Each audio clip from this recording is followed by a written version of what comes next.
Welcome my to channel. আমি আজকে কাপড় কেটে কি করে আসন বানানো হয় সেটা দেখাচ্ছি। একটা কাপড় ছোট করে কেটে নিলাম 3x3, সেটাকে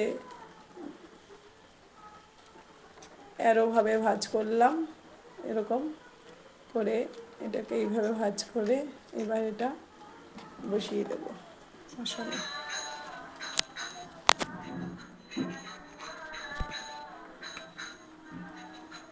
এই বসিয়ে দিয়েছি, এবার এটাকে সেলাই করবো।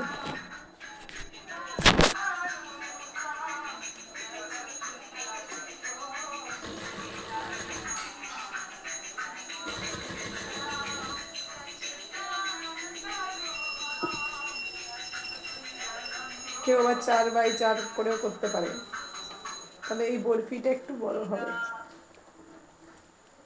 সুন্দর করে গুছিয়ে দিয়ে সেলাই করতে হবে। করেছি খানিকটা হলে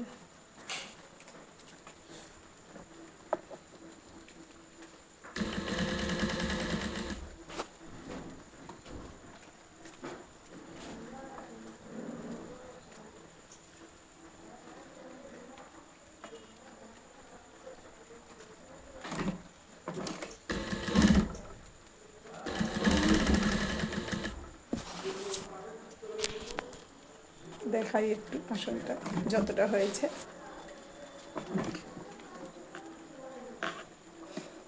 ঘরে অনেক টুকরো কাপড় ছিল, কী করব, ফেলে দেবো না কী করব চিন্তা করে ভাবলাম যে না, একটা আসন বানাই, ভগবানের সেবা কাজে লাগবে। এখন তো কমপ্লিট হয়নি, হবে, আজকেই করে ফেলবো।